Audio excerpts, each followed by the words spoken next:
30 years of the best sports talk in Middle Tennessee, featuring Tennessee Radio Hall of Famer George Plaster, Tennessee Sports Hall of Fame coach Watson Brown, and Young Guns Billy Derrick.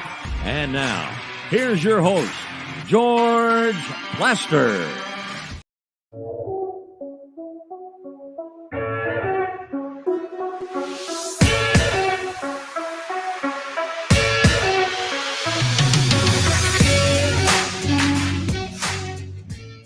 Hello again, everybody. Welcome in. Yeah, my hair is moving around a little bit. It was windy earlier today. Let's try to make it look nice. Looks like it's going to rain in a little while, even though they had taken that out of the forecast. But whatever the case, we welcome all of you to our new digs at the beautiful Ford Ice Center in Bellevue. It is quiet for the moment. That doesn't necessarily mean it'll stay that way. Weekends at this place, really busy, very busy. We got a lot of things happening. Let's start, Billy, if we can, David, if we can, let's put the graphic up there about what we're going to do on Monday, because this is important stuff, and I want to get some people to weigh in a little bit. Now, the whole town hall meeting thing might be a little bit of an exaggeration, but I couldn't think of anything better to call it. So we're going to spend a bunch of Monday on the new Titans Stadium. It basically will be pretty much the entire show. The panel will include Metro Councilwoman at Large, Berkeley Allen, and I'll tell you up front, she knows her stuff when it comes to this subject. Retiring Convention and Visitors Bureau Chief Butch Spearden will join us. I will claim that over a 30 to 35 year period of time, nobody has done more for our city than Butch Spearden. The final 30 minutes of the show, Titans President Burke Tannehill will join us.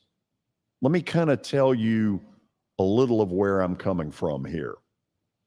Make no mistake, I'm a proponent of a dome stadium for Nashville, Tennessee. I think our city has reached a point where, yeah, we can host great stuff. We've been proving it for years. The football stadium right now, Nissan Stadium, it's just simply not going to work long term. And I think we all know that. What would a dome stadium do for Nashville? A lot of good things. I think all of us agree to that.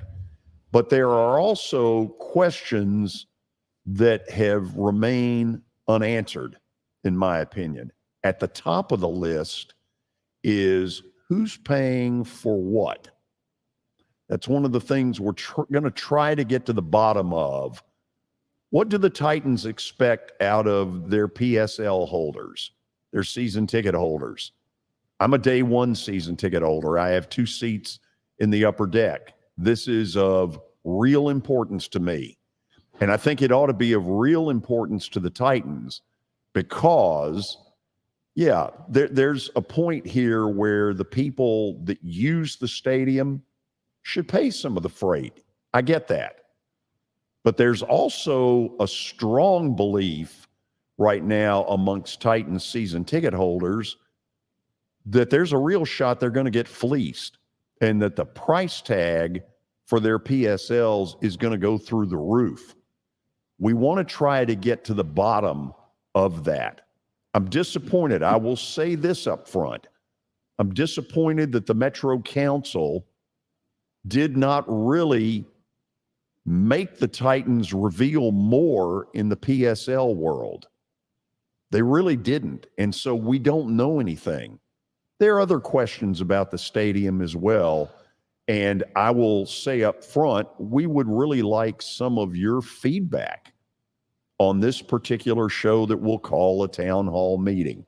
Billy, if somebody has a question or a comment this weekend that they would like to get to us to use on the show, how do they do that? All they got to do is in the bottom right, there's a comment section on YouTube. Just got to type your question in there. You can also ask us questions on Twitter and Facebook, wherever you're watching us live. We will see them. We'll get notified anytime you fire a question at us. So we will see them, and we'll do our best to get them up to the panel and try to answer some of your questions, because that's the goal here. Yeah, we want people to have a lot more info about what's going on, whether you're for this or against it. Hopefully, after you watch this on Monday, you'll have a better feel for where the whole thing is coming from. Berkeley Allen, as I mentioned, the councilwoman at large, she really knows her stuff in this. And I think you're going to enjoy her part in this. So jump in, give us some questions, give us some feedback. That's part of what we need to make this the best town hall meeting we can. Billy, how are you today? I am great, George. It feels that's good wonderful. on a Friday. Happy Cinco de Mayo to everybody. Uh-huh. I totally forgot. Around lunchtime, I realized it was Cinco de Mayo. So yeah, I'm sure you did. I don't think I'll be doing anything in particular. But no, no, certainly not. Maybe watching a little high school baseball. Who do you think you're fooling? Nobody. Yeah. Maybe David. That's it. David Wilson sporting his Brave shirt. Where is BGA in the baseball? Not good, George. You got run ruled yesterday by my alma mater, the Good Pasture Cougars, 12-0. Okay. Billy said it wasn't even close. Are we still alive? I think you're in an elimination game today, George. Okay. I think it might be with Mahoney Donnick's USN baseball team. I'll check on that. So Willie versus Plaz. Yeah. Yet again. Yeah, there we go. Oh, wow. But interesting. Sporting my Friday red that the Braves will be sporting tonight against the Orioles. So who would have thought that series early on in this year might be the best series this weekend of young, talented teams?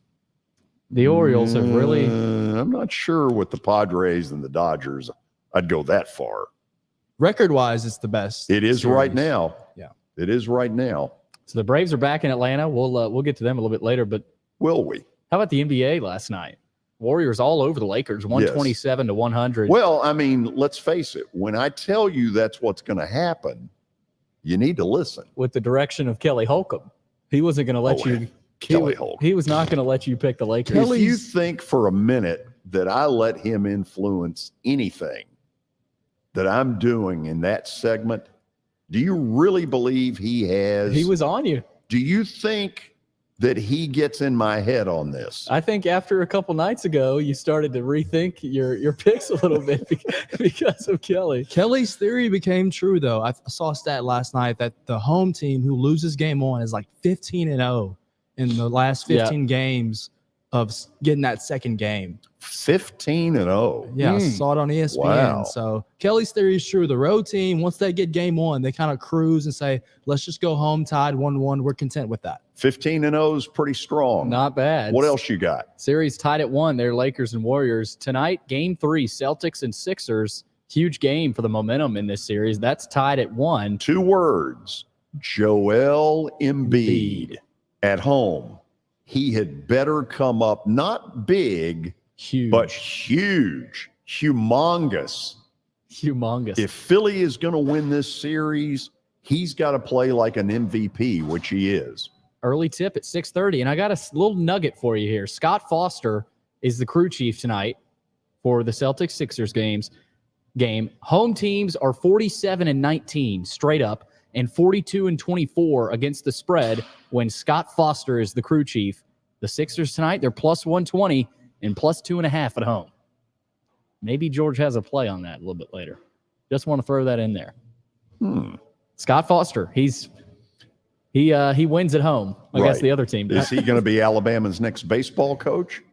That's a good question. Good comeback. They were all over Vandy last night, though. Yeah, I know it. Might have given them a little fire. Also tonight, Nuggets and Suns, late game. I know Chris Paul is happy. He's not the crew chief in that game. Chris Paul's record. They don't get along. No, they don't. And his record in playoff games with Scott Foster is not good. So, by the way, Joel Butcher, who runs the Ford Ice Center, he looks like he's on a mission. What's he doing? He's always on a mission. What's he doing? Who knows? We'll have to see. Okay. NHL last night. By the way, let me say this. He and his staff, they have bent over backwards to make us feel like we're truly at home.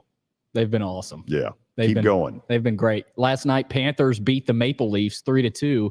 They're up in that series 2-0. Somebody said to pick them, didn't they? I think so. Yeah.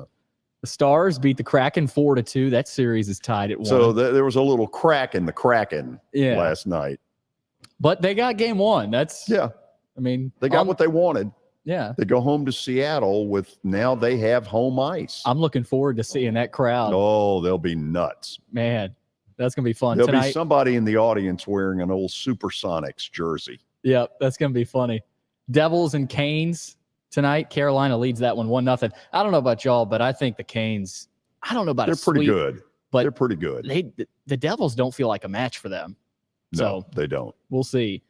Speaking of the Braves, as we mentioned earlier, yes, they made some moves today. They sure did. They brought back closer Raisel Iglesias from his rehab stint. And not a moment too soon. No, good timing. Yes. After optioning left-hander Dylan Dodd back down to Gwinnett after yesterday's game. Dodd started last night against Miami. Mm-hmm. He needs a little more seasoning. He's got a chance, but he needs a little more seasoning. He's young, like a lot of their guys. Braden Shoemake. David, where'd you say he played? A&M? Went to Texas A&M. Played at Texas A&M, young player. He's been recalled to Atlanta, and they play Sahiri Adrianza on the 10-day DL. Say that again for me. It's Ahay. Ahay? But why would you name your kid Ahay? I'm reading how it's. Yeah. Hiri Adrianza? Ahay. My bad. I don't know the pronunciation. How's Fuzzy Zoller doing this week? He's doing good. Good. Don't be surprised if we see Shoemake at shortstop tonight in that starting lineup. Von Grissom hasn't played well defensively. Offensively, he struck out 3 times last night. This is a decision they've been mulling over now for a while about Shoemake. This is his big shot. And their big question is, can he hit to a major league standard? If he can, Von Grissom may be the odd man out in that deal. We talked about that before the season. Von Grissom's going to have to step up, when his time comes. So we'll see what happens there. Travis d'Arnaud also begins a rehab stint with AAA Gwinnett tonight in Charlotte. Speaking of Gwinnett, they're in Nashville next week, Tuesday through Sunday. So for Braves fans, yes, stay tuned for that. Speaking of baseball, George, high school baseball, big news in the mid-state in the last couple days. Ainsworth's baseball season is over after it had to forfeit a win due to a TSSAA pitch count violation. In the forfeited win, Vandy commit Connor Cobb threw a no-hitter with 16 strikeouts. His 121 pitches were just one over the max of 120.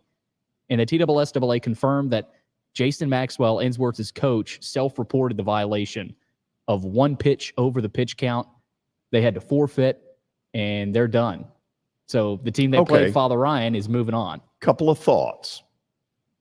The penalty seems a tad bit excessive.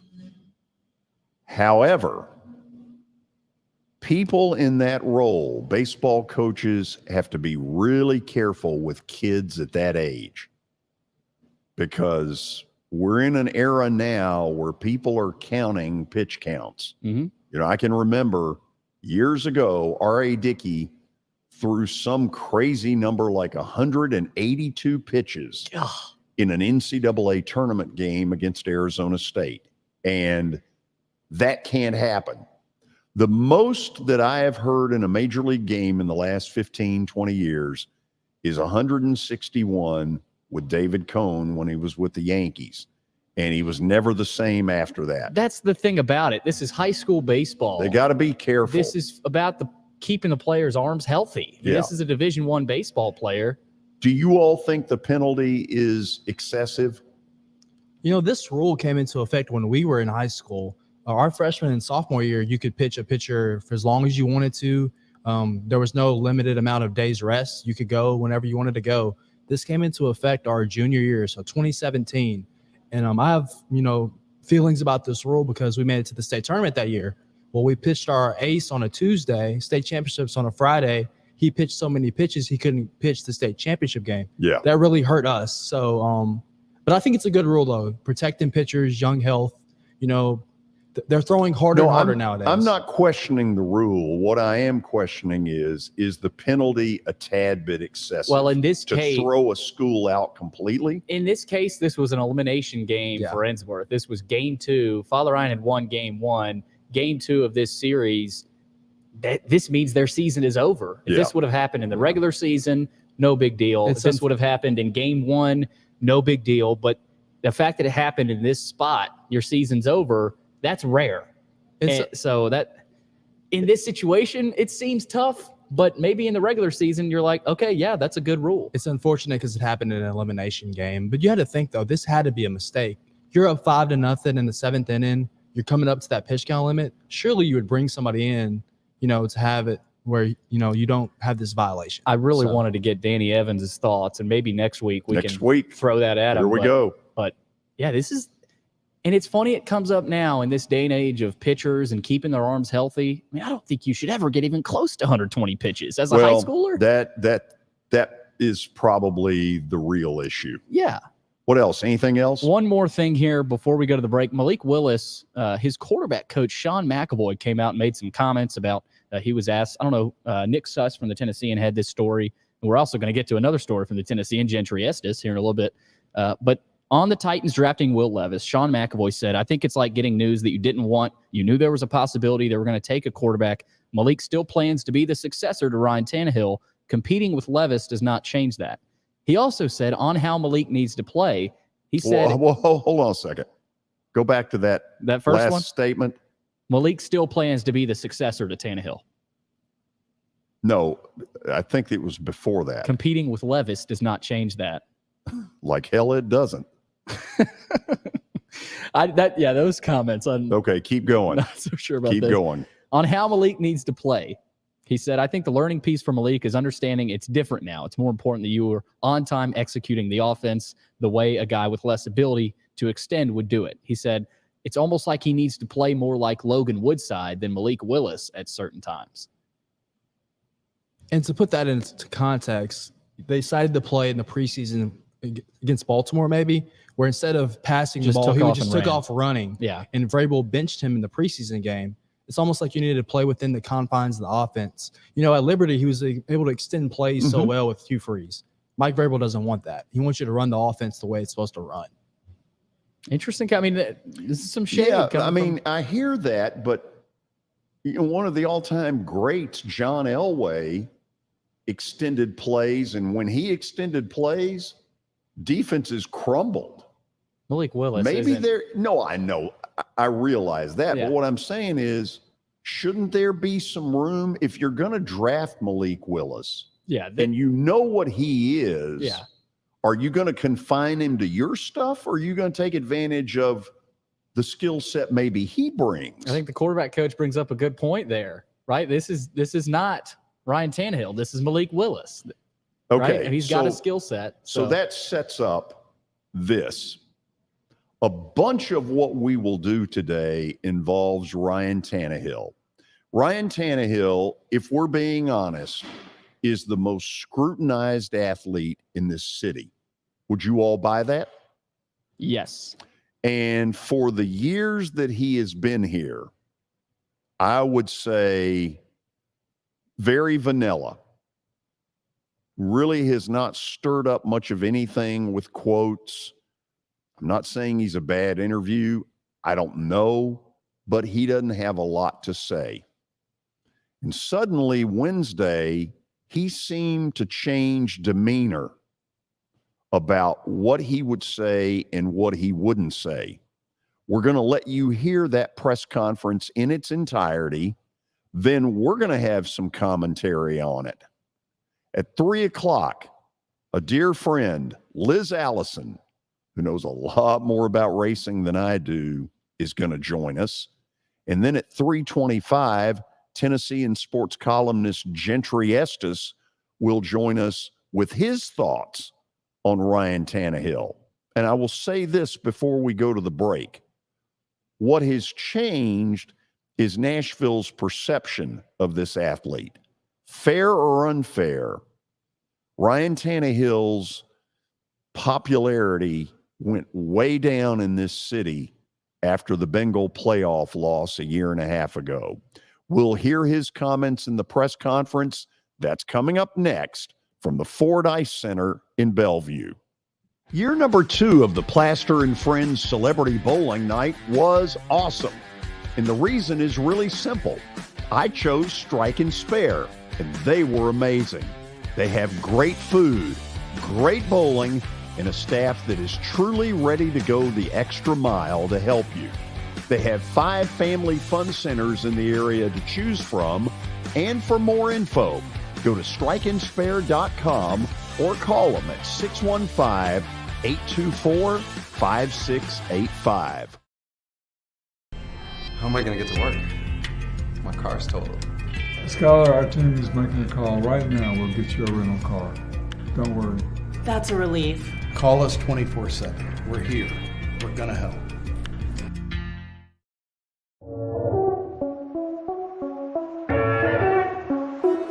Now that the weather has gotten considerably warmer, there's not a better place to spend a morning or an afternoon than Riverside Golf Links. So you've probably noticed the weather has gotten a lot warmer, and that means a couple of things in Nashville. It means baseball, and it really means golf. And for me, it's a visit to Riverside Golf Links. The course has improved dramatically. There are now 27 holes, including a 9-hole executive course. If you want tee times or more information, dial them up at 615-847-5074. You can't see the sights without the sounds. From the crack of the bat to the roar of the crowd and everything in between, discover what Hit City has to offer. Spend your nights cheering on the Nashville Sounds at First Horizon Park with giveaways, fireworks shows, theme weekends, and more. Single game tickets are on sale now. Visit NashvilleSounds.com to claim your seat today.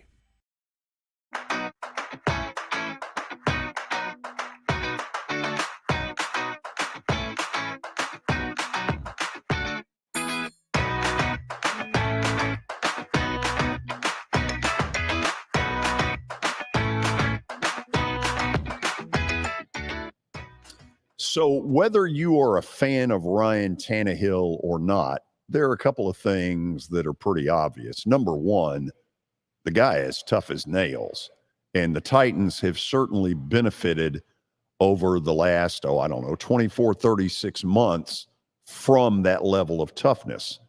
There's also no doubting the fact that the fan base, by and large, really got down on Ryan Tannehill after the loss against the Bengals in the playoffs. I think most of you would agree with that.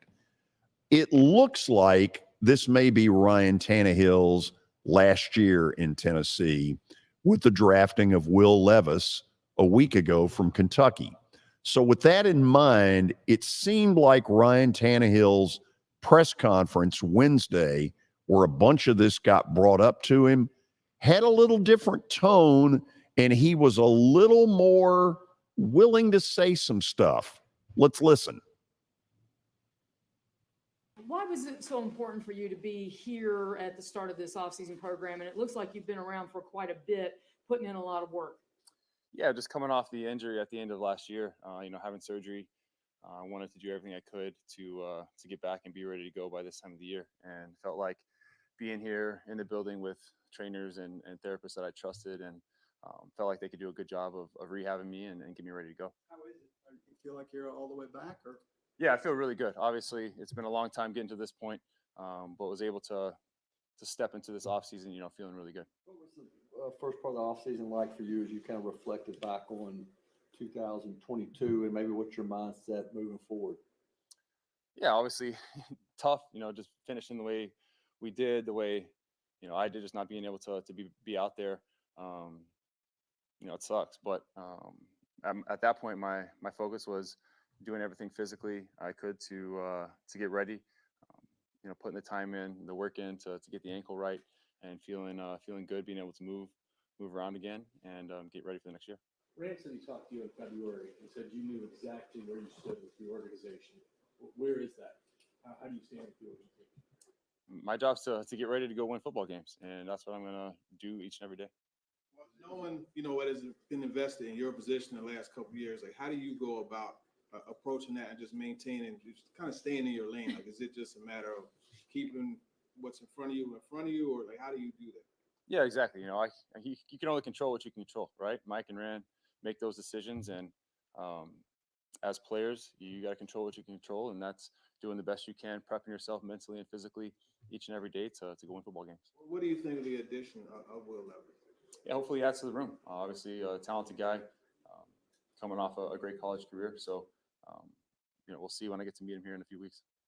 Or next week, I don't even know exactly when. You kind of went through this last year, of course, with Malik getting drafted and all these questions too. Does it make this round of all those type questions any easier, in a team drafting a potential future quarterback? Yeah, we've been down this road before, so it's definitely a little bit of deja vu.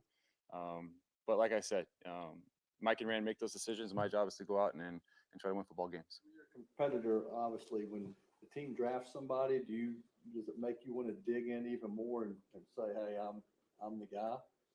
My process doesn't really change. It's I like to believe that I'm giving my all every time I go out there and prep, whether it's in an OTAs or week 15, getting ready to go win a game. You want to have a process about how you go about things, take your job seriously each and every day, knowing that nothing's given to you and got to go out there and earn everything. So, that process doesn't change. Right. Has that always been that way, or did the experience in Miami sort of inform that as well, or change you in any way?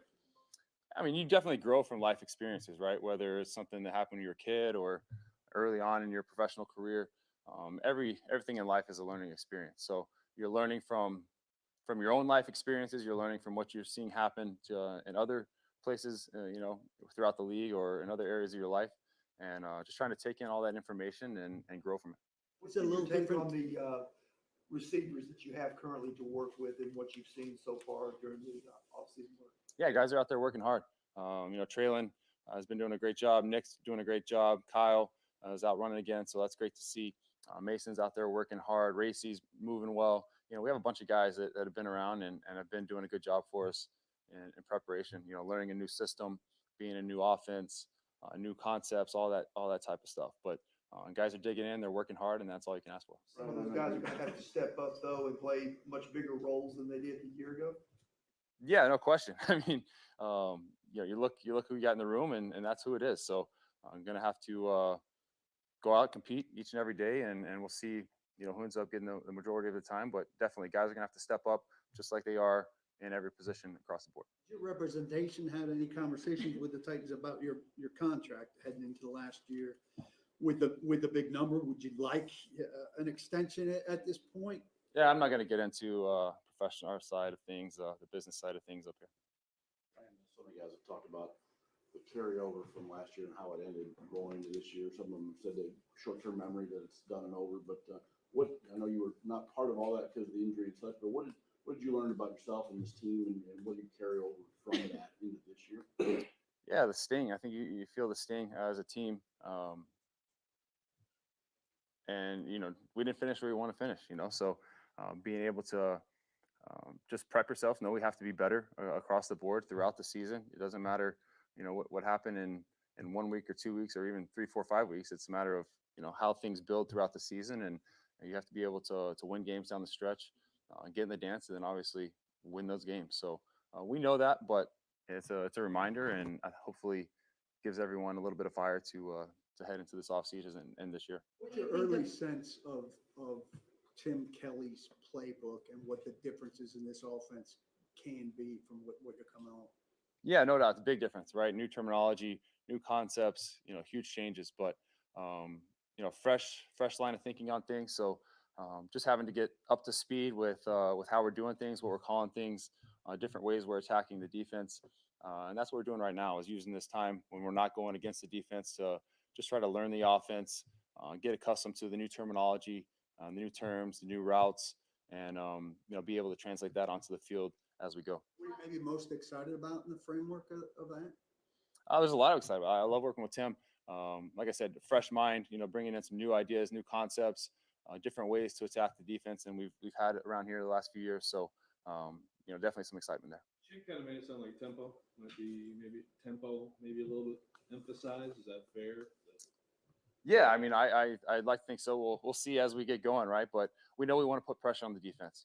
That might be tempo, might be personnel changes, might be different sets than in personnels than defenses are typically seeing. So, a big emphasis I think is just putting pressure on the defense, not just tempo. There's a lot of ways you can do that, and that's one of those tools. What did you think about the additions of the offensive line? Obviously, a lot of work in free agency, and then 2 in the draft. Yeah, as a quarterback, you love to see it, right? As quarterback, there's 2 areas you like to see improve, and that's O-line and wide receiver. So, we added some beef up front to the offensive line, some veteran guys, and then, a young talented rookie as well, or a couple rookies, I guess, through the draft. So, excited about adding those guys, getting to know the veterans right now, and, excited to get to know the young guys as they come in. What are your thoughts been on Charles London, kind of getting to know him, and maybe what differences might he bring to the table, new ideas, et cetera? Yeah, it's been nice having Charles around. He's obviously a veteran coach.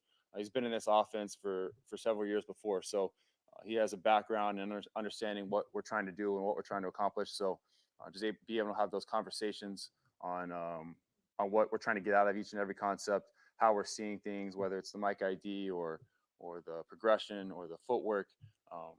Just having a guy who's seen it done before for several years is key. Ryan, when you did talk to Durant, did that settle you in terms of the direction and what to expect here in the next few months? I don't know. It's like those conversations you can be thought of in a lot of different ways, but at the end of the day, I have an opportunity in front of me to go out and play football, and that's what I'm here to do. Clearly said you're the starter. Do we overblow how important that is, or is that important that gets clarified right off the bat? Well, I appreciate it being clarified, but nothing's given to you in this league, and I've seen that over my now 12 years here in the NFL. Things can change quickly, so just as a player, you understand. Like I said earlier, you have a process that you go about, and you take advantage of each and every day, and try to grow as a player every day that you get the opportunity to do that. And you have to progress, and you have to make plays when it comes down to it. You mentioned Traylon, just from what you've seen so far. How's he look physically? How's he look from a confidence standpoint? What did you see from him so far? Yeah, he's moving well. As a QB, you love seeing a big guy moving well. Obviously, he's a really talented guy. We've seen that over the past year. Saw flashes in games at times last year, and he's growing. So he's doing everything we're asking of him right now, and look forward to continue to build that relationship and that chemistry as we move forward. Back to changes that are being made in the offense. Are any of the protection things changing as far as how you guys are doing protections, maybe to get the ball out a little quicker? And if so, are you happy about that? We have a lot of changes, yeah, and the whole system's pretty much different, including some protection stuff. So, we'll have a variety of different ways to get the ball out, whether that's getting the ball out quickly, normal drop back, or play actions like we've had. So, just like every offense in the NFL, you got different ways to attack the defense, and we want to use all of them. You mentioned, I guess, the new offensive line. I mean, how much different is the field? No Ben, no Ryan. I mean, no Ben, no Taylor. Robert Woods gone. I mean, what is the feel in the building as you're kind of starting off the offseason? Yeah, it's definitely a different feel, right? Guys that have been here over my 4 years here, most of them are gone. So just making sure that, having to go out and lead each and every day, having some other guys step up. Brew's been doing a good job coming in, having extra meeting time with myself and Tim in the mornings, leading that group on the offensive line. So as some guys leave, it gives opportunities for other guys to step up and take advantage of those spots that have left. So happy to see some growth from those areas and look to continue to see that. Yeah, he's been really outspoken about pushing for grass around the league. Grass here hasn't been great, and they've decided to go the other way to turf. Just wondering what your reaction is to that. I don't love it. I've always enjoyed playing on grass more than turf. Just easier on your body, your joints, your skin as you're on the ground. but that's where we're at, right? We've played a lot of games on turf. We're going to play a lot more games on turf now. I don't think it affects the quality of the game or anything, but it definitely affects how you feel the next day. In terms of this off season, between yourself and Derek and Kevin Byard, as far as all the rumors and all that floated out on the internet, what each of you probably were traded or released 3 times. How did you respond to all that as things like that come about, even though you're still here? Yeah, I tried to stay out of it, honestly. Didn't see a lot of it. I'd get a text from a friend or something. Like, oh, really?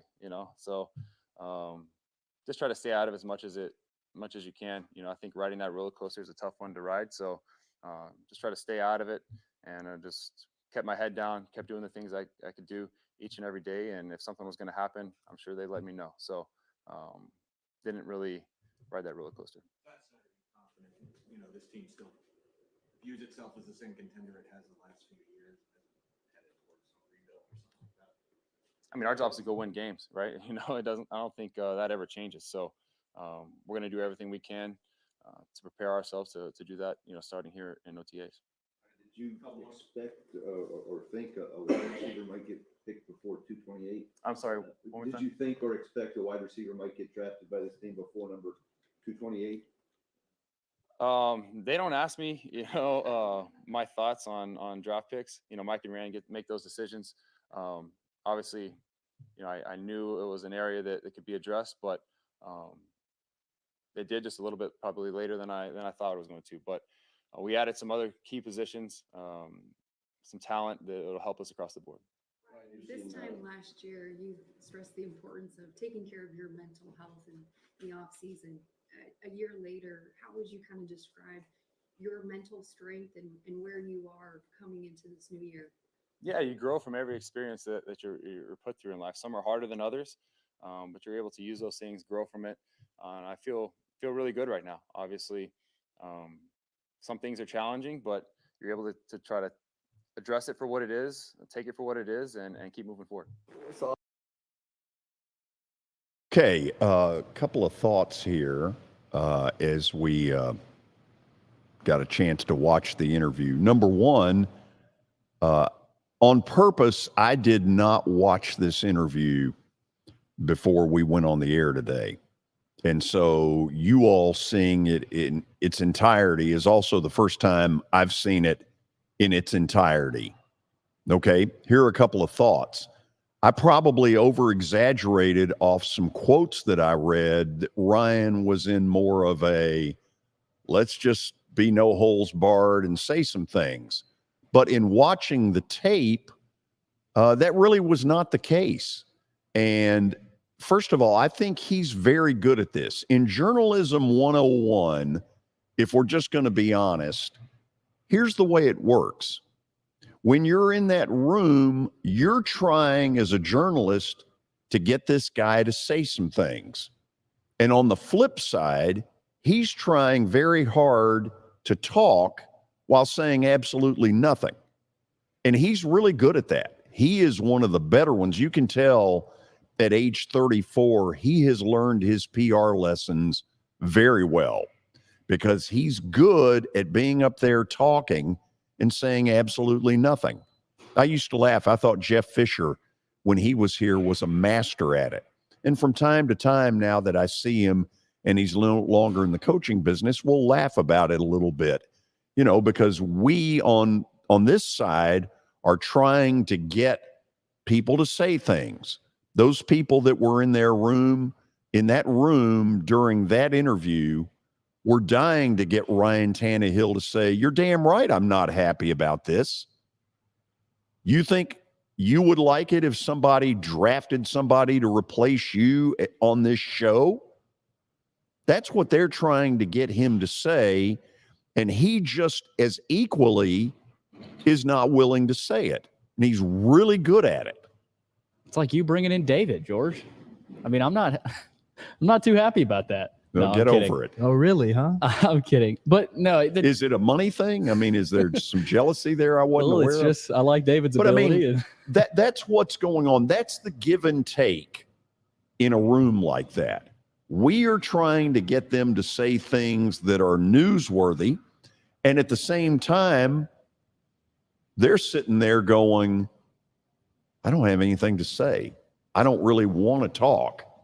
And yet, because I'm the quarterback, I'm the leader of the team, that's part of the responsibility. So with that in mind, we're about to go to the break.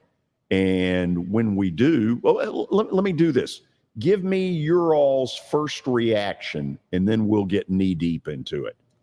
Well, Ryan Tannehill is Ryan Tannehill. He's never going to make a too controversial of a comment. And the comments that he said about him being surprised about them not drafting receiver till the 7th round. I mean, yeah, that's a fan's perspective. I think I wasn't surprised to hear that from Tannehill. And in terms of what he thinks about Levis and Willis, he's not going to comment a whole lot on it anyway. I mean, but yeah, there's part of Ryan Tannehill that's getting a little sick of this. I mean, it's the second straight year it's happened. You know? I chuckled at when he said it's deja vu. He's been through this last year with Willis, answering these questions. Last year he said, it's not my job to really mentor Malik Willis. Didn't fall in that trap this time around with Will Levis. He said, he's a welcome addition to the quarterback room, and we'll see how it goes. By the way, it's probably the only PR mistake he has made. Now, the one thing I would criticize him for is you never see the guy. Yeah. As the quarterback, I believe a quarterback should be not only a leader of a football team, but a leader in the community as well. And that would be the one thing I would be critical of with Ryan Tannehill. I was also very critical of Marcus Mariota in that respect. I thought he hid in a cave, where Steve McNair, from the day he got here, was really out in the community. Think about the tornado drive that he led. But anyway, that's just my feelings about it. We'll talk more about it after the break, so stick around. This should be pretty interesting. Now, Liz Allison's going to join us at 3 o'clock. Liz now is involved in the Music City Grand Prix, or is it Grand Prix? Grand Prix. I don't know. I don't think Nashville natives are saying Grand Prix. Grand.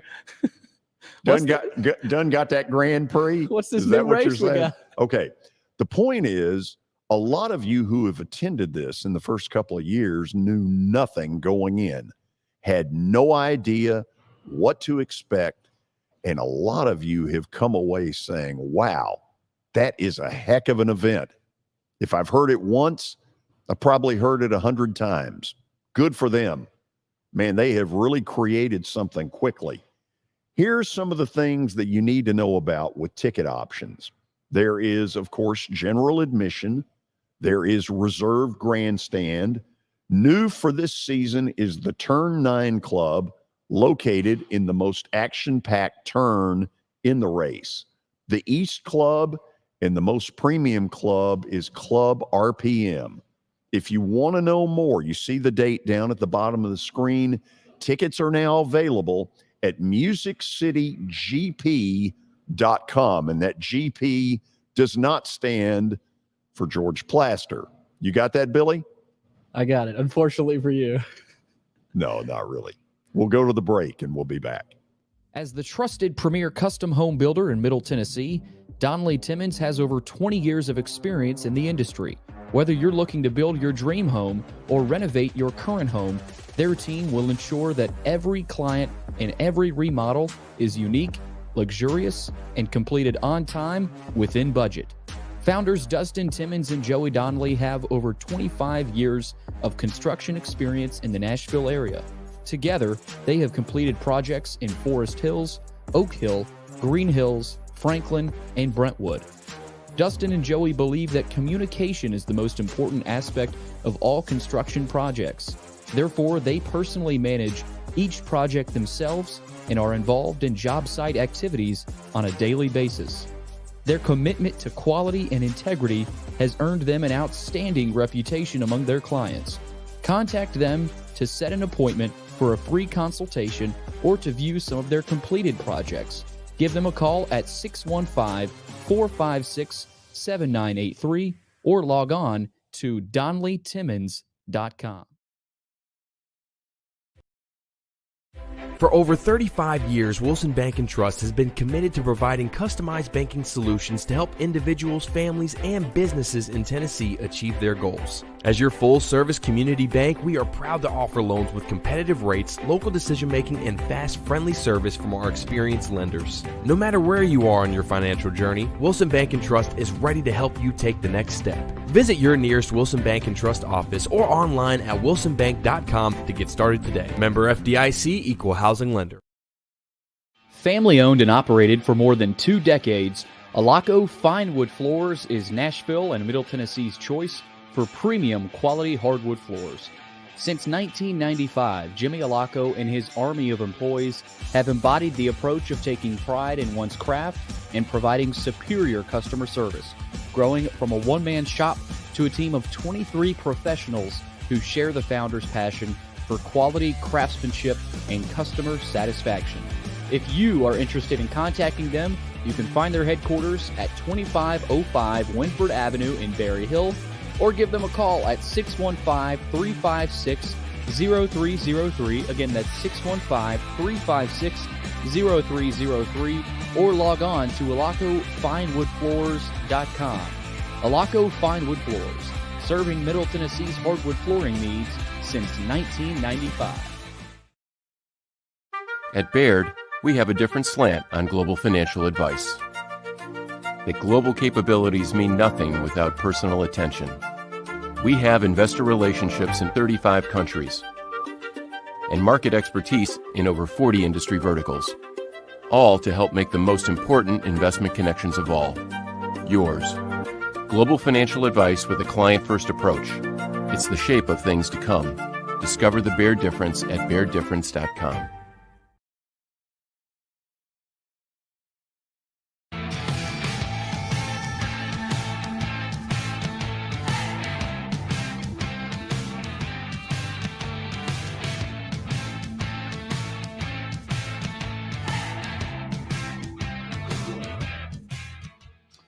So if you back me into a corner and you say, George, do you understand what the Titans draft logic was in not taking a wide receiver until the 7th round? Of course, my answer would be, heck no, I don't get it.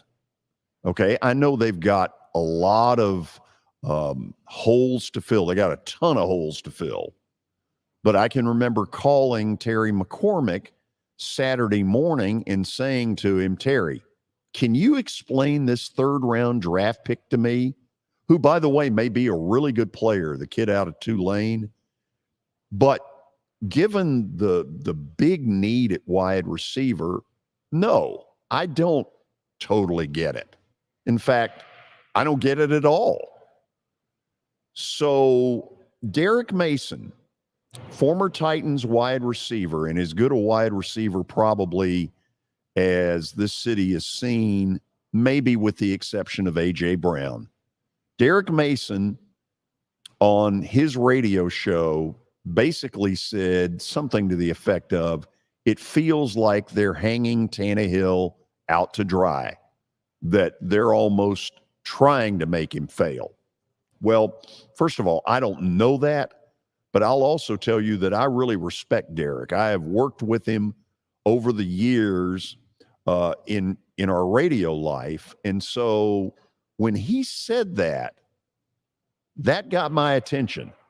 And that sort of spawned, I think, Gentry Estes' column this morning that is sort of a Ryan Tannehill deserves better. So let me ask you guys, when they didn't take a wide receiver until the 7th round, what did you think? I couldn't believe it. I thought, I guess it was Saturday, early Saturday, that first pick, A.T. Perry from Wake Forest, I think, was still available. But even the day before, you had a chance to maybe draft Jalen Hyatt, Cedric Tillman, but you took a guy from Tulane who doesn't have an ACL. So, and I'm not saying that guy, that's a good running back. He had a lot of production at Tulane. That's an offensive weapon that you acquired. But, what was the logic there? Are they waiting to pick up a receiver for another NFL team. I mean, if you've got, yes, it's not the best wide receiver class. And we heard a lot about that, right? How this is, if you don't get a receiver in the first round, one of the top 3-4 receivers, it's not worth drafting one. I heard a lot about that. But, I mean, that's the position of need. I mean, that is the position of need of the entire draft. Outside of offensive line. Yeah, other than offensive line, but it was O-line and receiver. Get an O-line, and then maybe get the best available receiver. Right, that's what I said. But they drafted Levis in the second round, with Willis on the team. So I didn't know. I mean, was receiver on their board? I mean, what did they not value any of the other guys? They said they made their draft picks according to the way their draft board was set. So which I think is right ridiculous. now it They're doesn't not make in any the position sense to draft the best available player. You They kept use saying that. You use that logic if you're the Eagles when you're pretty darn good. And the Eagles did that. They drafted best available. Do they think they're in a better spot than the fans do? Because I think that might be where they're at. And part of me believes in that somewhat, right? And fans overreact, but it is what it is. The Titans have way too many holes to be saying we're picking the best available player. I mean, that's you knew that's they were in mind-boggling. trouble when the run of wide receivers happened in that 20 range in the first round. 4 wide receivers go off the board. Yes. And it's like they're not going to get their guy, their top-rated wide receiver. It's almost like they just gave up. It's like if you're the Titans, I wonder if they thought we don't want to reach for that guy that we're not sure of when we have Will Levis there, who might be a higher-rated player than that next wide receiver. But, you had to think Hyatt, Tillman. But I try to think the way the Titans think. They're more of a big body wide receiver kind of team. Traylon Burks, A.J. Brown fit that mold of the receiver that they're looking for. So Hyatt doesn't really fit that. He's a speedster in the slot. So you were thinking maybe Mingo from Ole Miss or Tillman, who's a procession receiver. It just didn't happen that way. And they've got Traylon Burks, they've got Chigo Okonkwo, and they've drafted the tight end from Cincinnati, Josh Weil, who some people are comparing to Travis Kelce. I mean, he's another tight end that came out of Cincinnati. And if he turns out to be a few years from now, that'll quiet a lot of this We will kind of look like talk. idiots Well, right we now. probably will, but it wouldn't be the first time. You couldn't be mad at the offensive line pick at 11 because that's a need. Absolutely not. I've heard nothing but good things about Skoronski. If he is a guard, they said he's going to be a Zach Martin all-pro type of guard. This is a boomer bust draft for the Titans. I mean, if Skoronski, that's a safe pick, right? He's more than likely going to pan out and be a really good player. It's not Levis. It's not the sexy pick, but you need offensive linemen in this league, young offensive linemen that can do things. Right. Then you take Will Levis, the definition of boomer bust, right? I mean, maybe in a couple of years he turns into the Titans starter and plays well, but I mean, that's not what we're hearing. You right? surrendered a future third-round pick next year to get him, though. So if he doesn't work out, we're giving up draft capital instead of getting draft capital. Right. And then Tajay Spears, the running back from Tulane, is another guy that, I mean, he's banged up. Maybe he doesn't play until a year or two. I mean, it's a boomer bust draft. That's a little bit of the head-scratching part of this whole argument. So with that said, Ryan Tannehill knew when he walked in that room that question was going to get asked. And I think all things considered, I've changed my mind about how he played his cards. I thought he showed remarkable restraint to not say, well, hell yeah. And let me just say to you, I'm not happy. He didn't do that. I mean, I give him a lot of credit. He showed a lot of restraint. He's still the leader of that football team. And for the next 17 games, he will be moving forward. He's got to be the captain of that ship, and particularly on that offense. So, and I think what the Titans are doing here, they're challenging Tannehill, right? They're putting him in a tough spot, but they're trying to see if he responds from this and saying, hey, okay, you're not giving me the wide receiver I might have needed. You draft Will Levis. Go prove yourself. Well, go what win does that mean, though? I mean, the guy's record here, as Gentry Estes pointed out, 38-18 when he got hurt. What has he got to prove? Now, I know he's in the final year. I understand that. And I know the city has taken him down a notch because of the playoff performance against Cincinnati. And to each their own. I'm not taking him down as far as a lot of people are because of that. What I am saying is okay, don't you have to give him enough weapons to make this work? And have they? And I would say the answer is no, I don't think so. No, and I thought Gentry brought up a really good point, I think towards the end of his story, and he said, boy, the Titans are going to miss Ryan Tannehill when he's gone if they eventually let him go, which is what it feels like. And I read that and said, I never thought of that. I mean, say after next season, Tannehill's gone, you have 1 year of Levis under your belt. Now where are you at? I mean, only time will tell. I thought that was a great point from Gentry, and I'm excited to hear his response from talking more about it. So with that in mind, we're going to go to the break. We'll have stat of the day, then a good friend from my radio days, Liz Allison's going to join us. We'll talk Music City Grand Prix with her.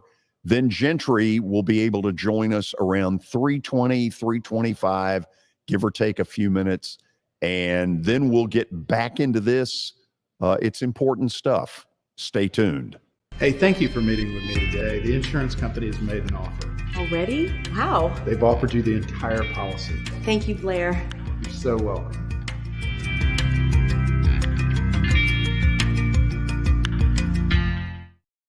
Forget the fact that Sir Speedy Music City is owned by my BGA classmate James Warren.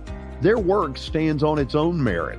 James and his staff do incredible work, as evidenced by the huge banners at the Plaster and Friends Celebrity Bowling Night.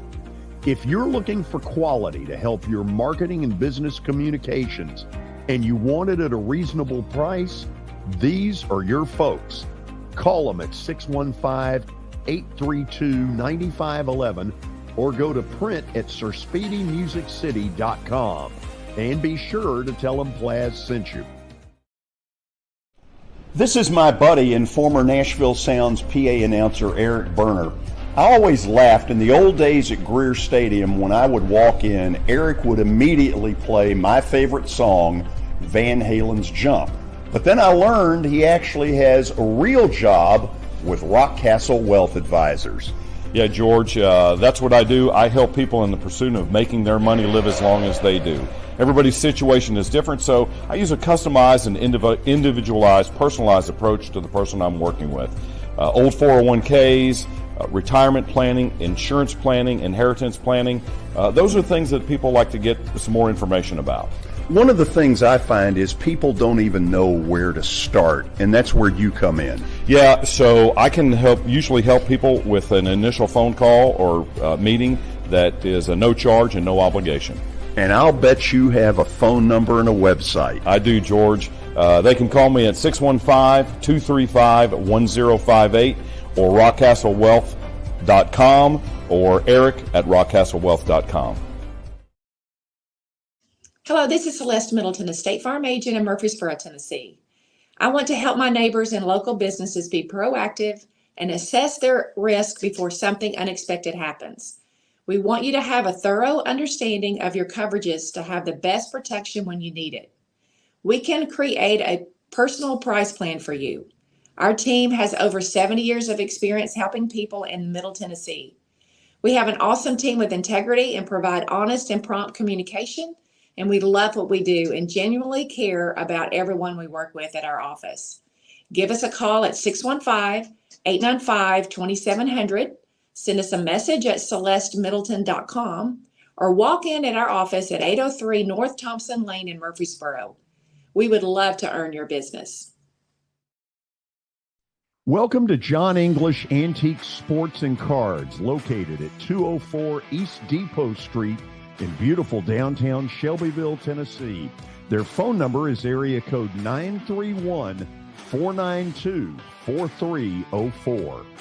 John, obviously, I've been blown away by what I've seen at your place. I've now been there 3 times.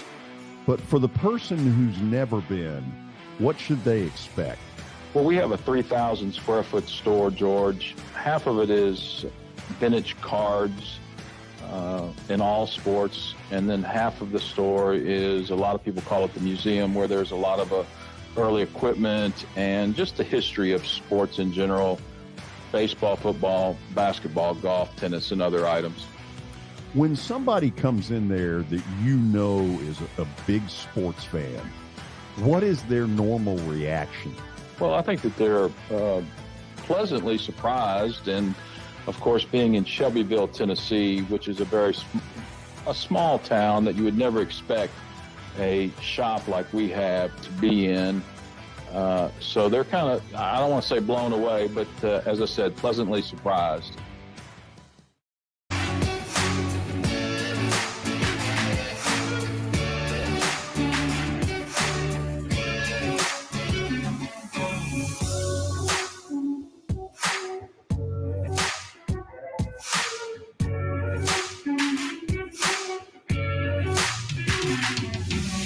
Welcome back in. It is Saturday on a Friday, presented to you by John English Antique Sports and Cards, located in Shelbyville, Tennessee.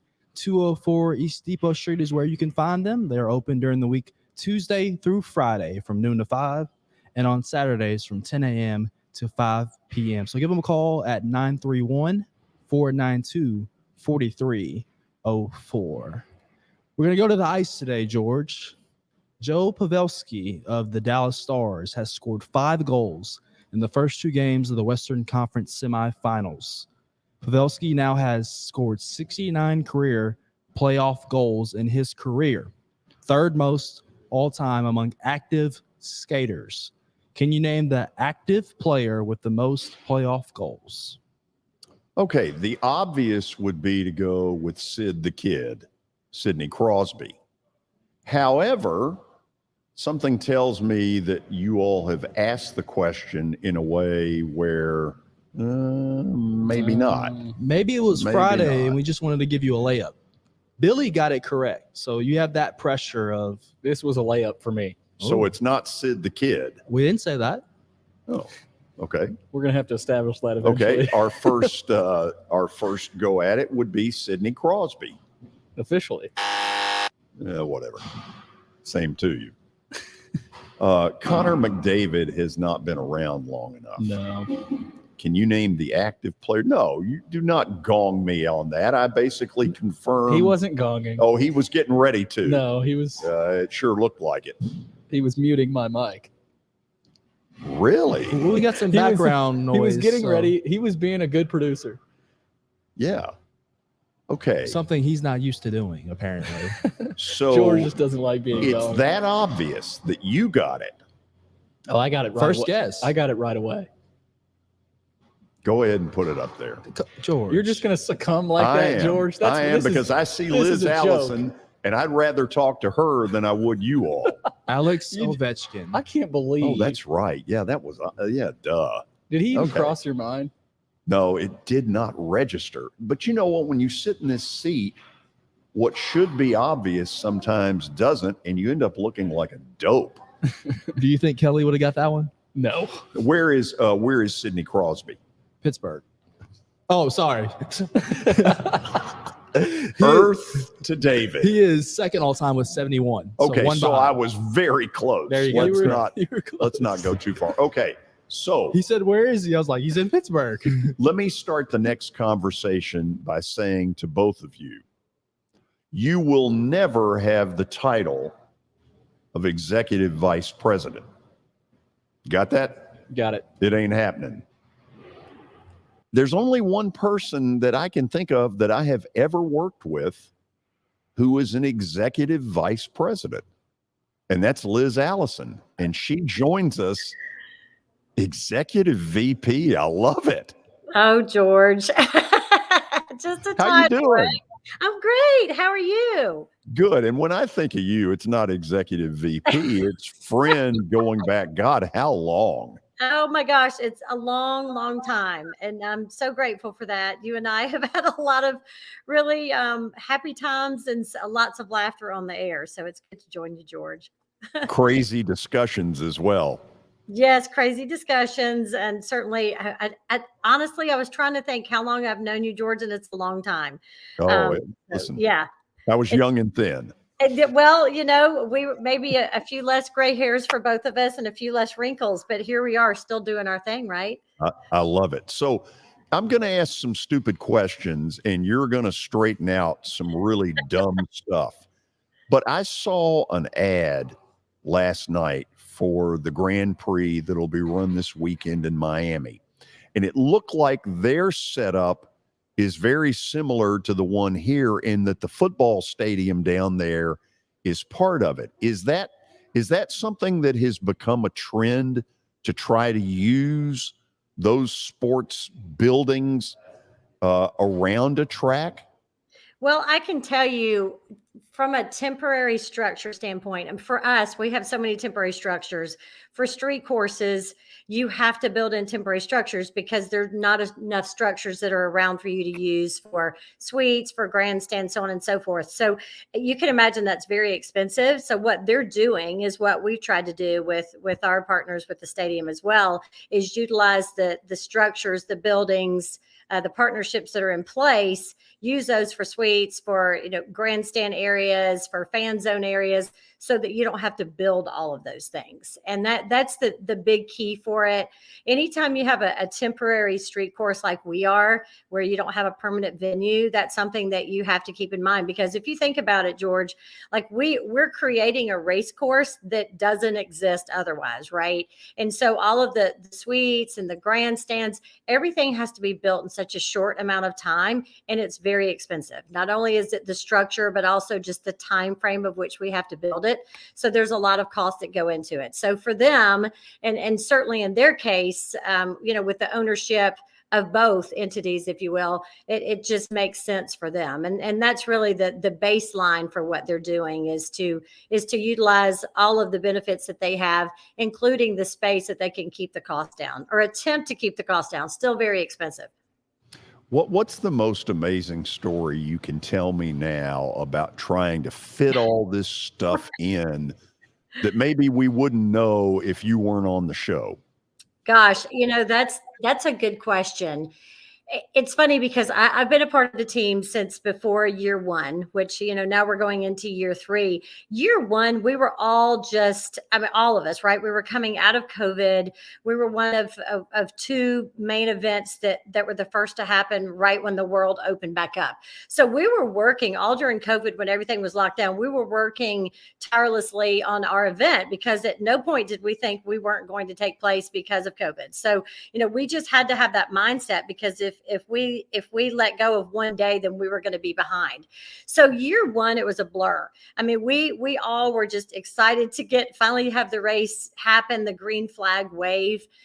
So there's so many different stories that came out of year 1, but I can tell you that I've only cried in victory lane twice in my lifetime. And George, and for those that don't know, my late husband, Davey Allison, was a NASCAR driver. So I had the honor and the privilege of being in victory lane with him many times.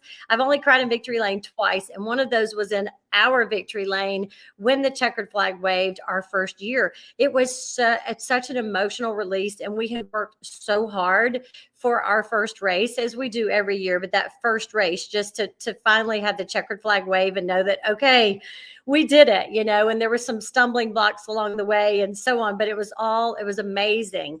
So that was one of 2 times that I cried.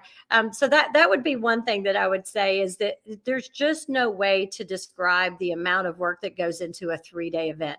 Like nobody would ever imagine. It's like, it's a 3-day event. What's the big deal? What do you have to work on all year long? Oh, I know better. Oh, I mean, people ask me all the time, even people that I know well, they're like, what do you do? You're going to work every day when your race isn't until August. What do you do in November? And it's like, if I could only describe how busy we are all the time, because it's more than a 3-day event. It's, it's all the structures and the vendors and the operation side of things and hospitality and caterers and schedules. And it's just crazy. Liz, when you all first approached the city, I mean, it's one thing to say, hey, we'll hold this thing out at wherever. Yeah. It's another to say, and we want to wind it around the football stadium and we're going to do this. And what was their initial reaction when they first got hit with this? I mean, we honestly, George, have had support from the very beginning. It's been incredible.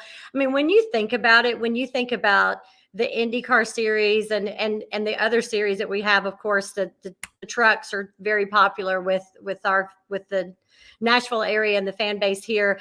But just think about that when you're walking in, with the city officials and the mayor's office and everybody that has taken part in this through the years.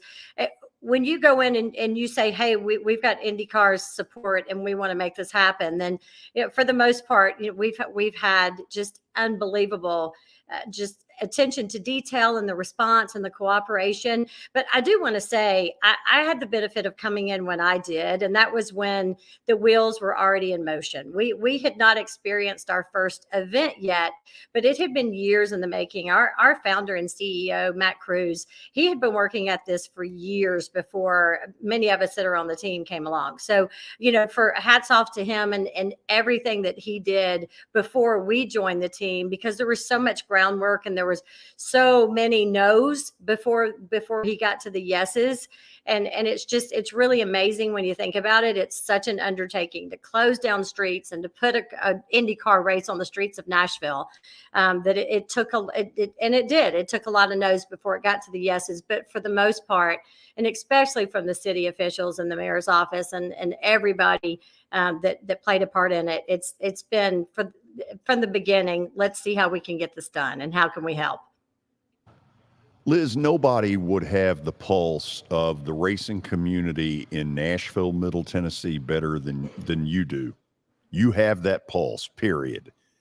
If I had come to you right before you went to work for this group and I would have said, how do you think people here who've never been to one of these will react?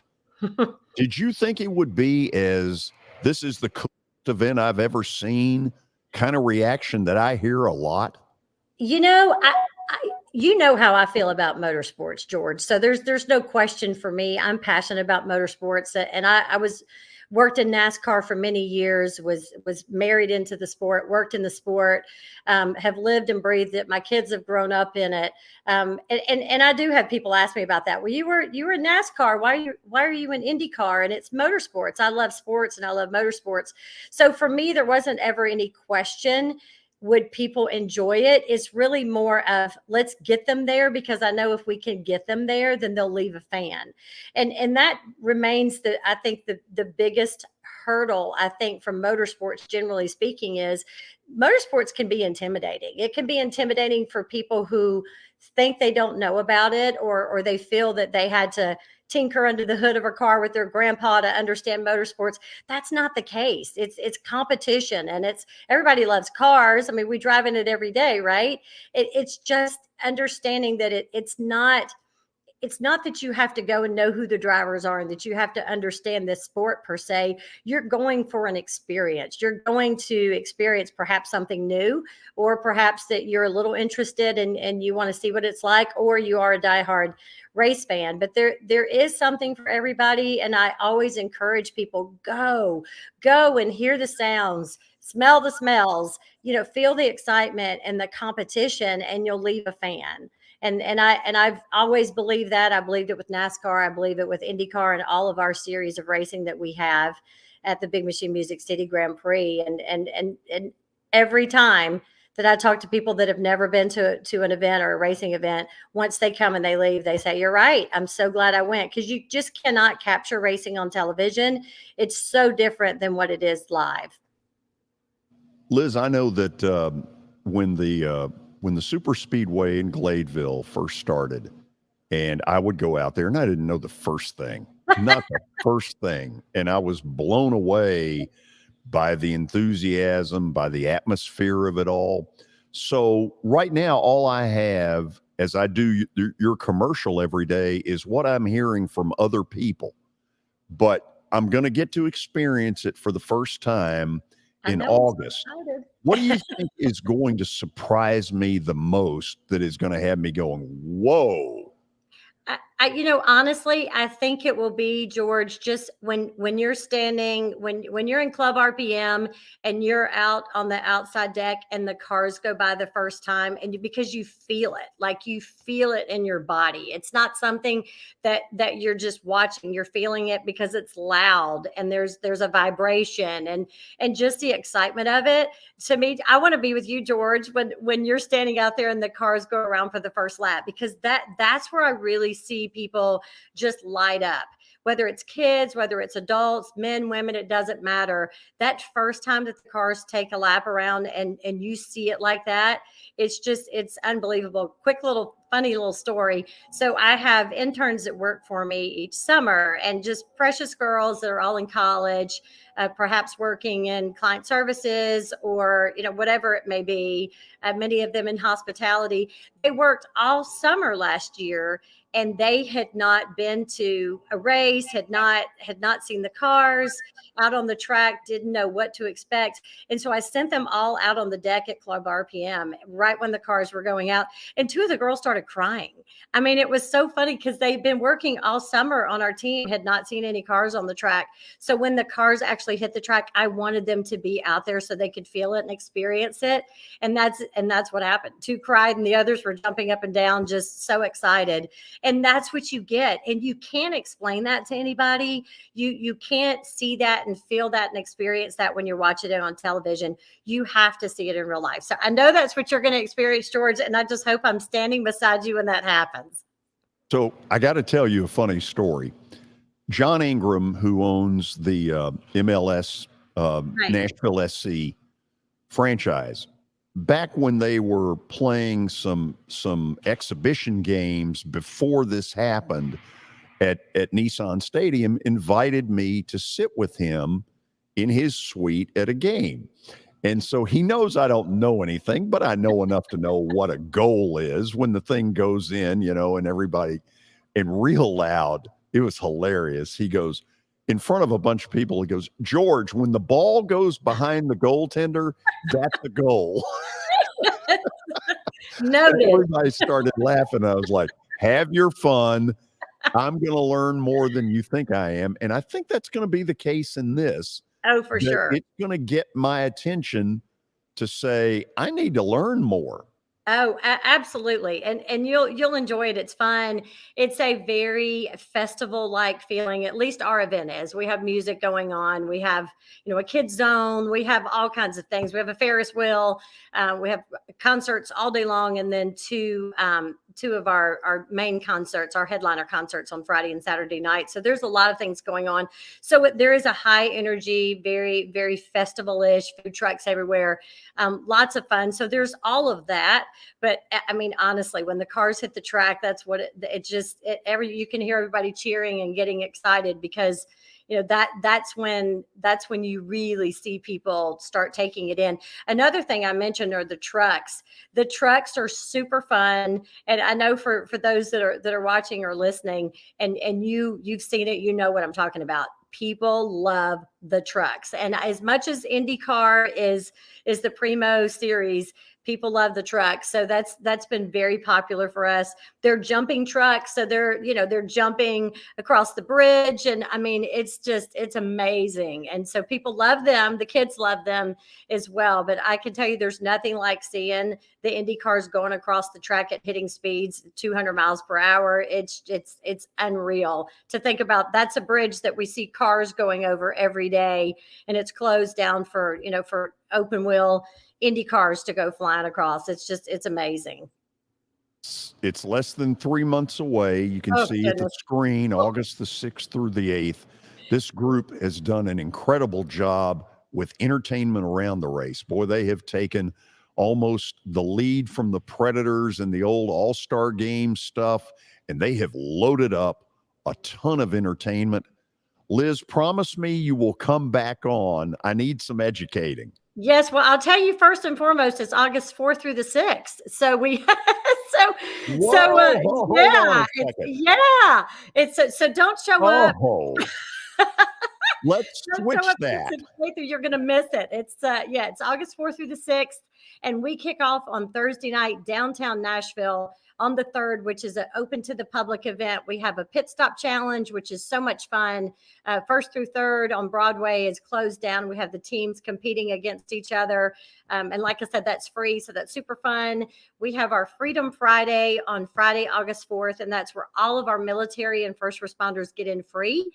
We have a Freedom Friday Wesley Mortgage Freedom Friday concert on Friday night that's amazing. And then we have, our headliner on Saturday, which is Flo Rida, which is going to be super fun. Lots of party tunes, party anthems coming out of Flo Rida, and just lots and lots to do. Lots of premier hospitality and certainly race tickets and food trucks, and just it's going to be super fun. So I know you're going to be there, George. I hope everybody watching and listening will join us as well. I can't wait. And I promise you, August 4th through the 6th, we'll be up there in about 10 minutes. Perfect. That sounds great. Thank you, Hey, George. thanks for coming on. This is so cool. Well, I appreciate it. I appreciate you being a part of it. And we're just really thrilled and honored that you're a part of our team this year, and super excited that you'll be in Club RPM and experiencing racing at its best. I can't wait. Liz, thanks for the visit. Thanks, George. Take care. We go back, as she said, a long ways. I mean, way back into the 90s in sort of the infancy of radio. It's great to have Liz Allison on the show. After the break, Tennessean sports columnist Gentry Estes will join us. We will renew our discussion of Ryan Tannehill, especially based on an article that Gentry put out there that you may have read this morning in the Tennessean. How am I going to get to work? My car's totaled. Skylar, our team is making a call right now. We'll get you a rental car. Don't worry. That's a relief. Call us 24/7. We're here. We're going to help. Year number 2 of the Plaster and Friends Celebrity Bowling Night was awesome. And the reason is really simple. I chose Strike and Spare, and they were amazing. They have great food, great bowling, and a staff that is truly ready to go the extra mile to help you. They have 5 family fun centers in the area to choose from. And for more info, go to strikeandspare.com or call them at 615-824-5685.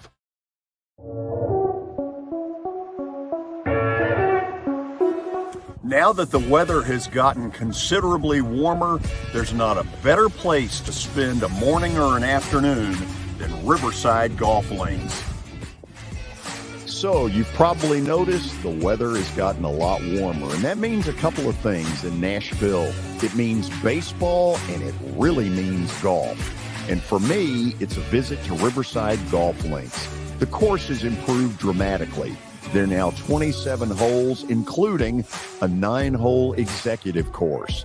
If you want tee times or more information, dial them up at 615-847-5074. You can't see the sights without the sounds. From the crack of the bat to the roar of the crowd and everything in between. Discover what Hit City has to offer. Single game tickets are on sale now. Hello, this is Celeste Middleton, a State Farm agent in Murfreesboro, Tennessee. I want to help my neighbors and local businesses be proactive and assess their risk before something unexpected happens. We want you to have a thorough understanding of your coverages to have the best protection when you need it. We can create a personal price plan for you. Our team has over 70 years of experience helping people in Middle Tennessee. We have an awesome team with integrity and provide honest and prompt communication, and we love what we do and genuinely care about everyone we work with at our office. Give us a call at 615-895-2700, send us a message at celestemiddleton.com, or walk in at our office at 803 North Thompson Lane in Murfreesboro. We would love to earn your business.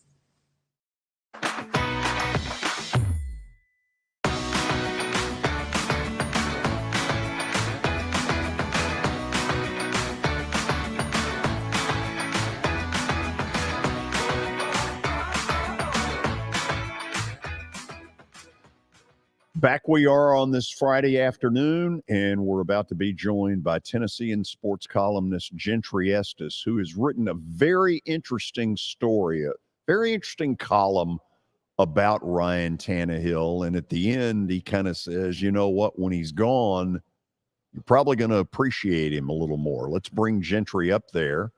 And at home or the palatial Tennessean office? Home today. How you doing? I'm good, George. Good to be with you. What's been the reaction to the column? Here and there, you've gotten, I would say the majority have been supportive, but the people that I've heard from who weren't supportive really weren't supportive and very much disagreed with the point trying to make. I think most of the disagreements that you've heard have probably had to do with the playoff game against Cincinnati, which I understand that.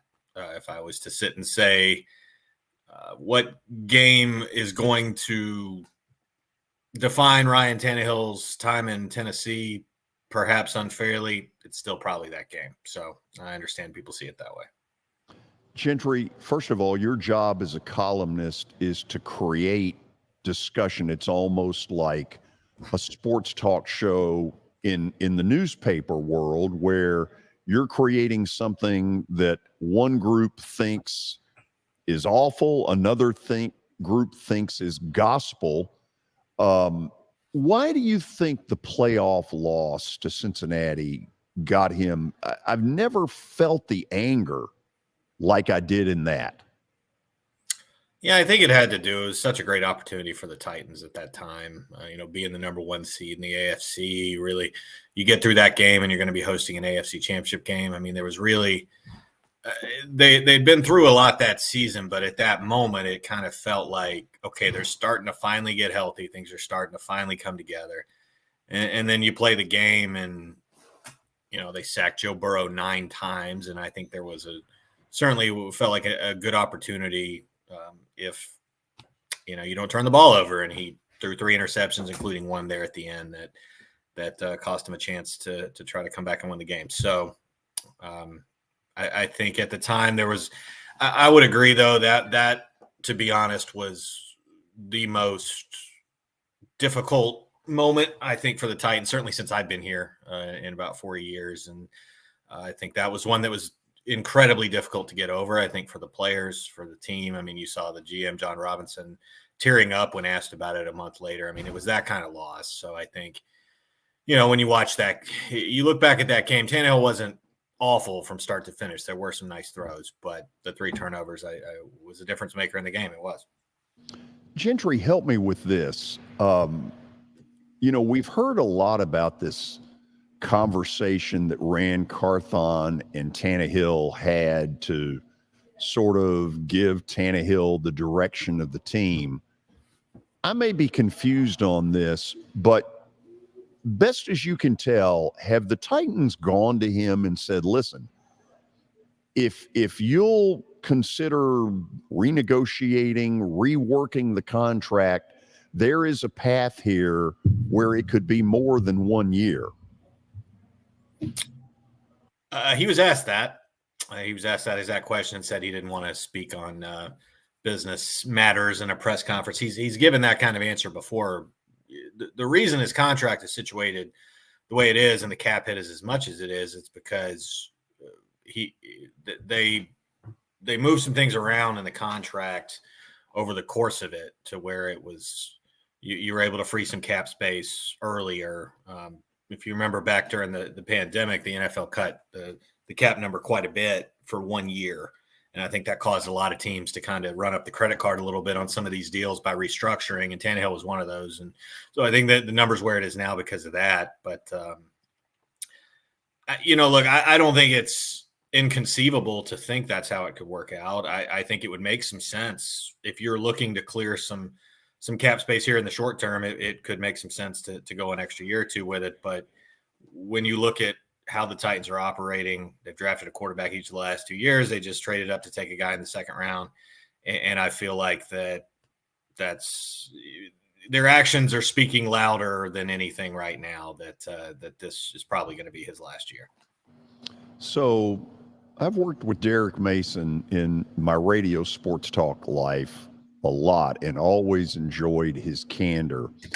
You quoted him in the article, and it was something to the effect of, it's almost like they've set him up to fail with the lack of wide receiver help that he's gotten. And I've had to admit, I don't get it. I don't understand how the first pick of a wide receiver could be in the 7th round. Are you as baffled by that as I am?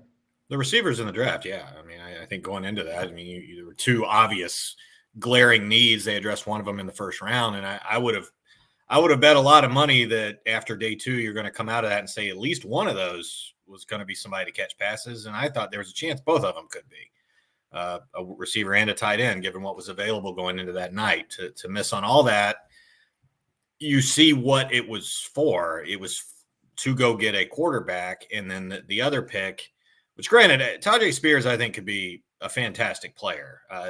To say that was the most questionable pick of the draft doesn't have anything to do with him. I feel like when you watch his highlights, I mean, that guy's a problem for defenses. He could be a very good player in the NFL, but when you look at the knee issues, the questions from an injury standpoint, from a team that's had no shortage of that here the last few years, did you really need a banged up running back in the 3rd round, given what you absolutely had to have at receiver?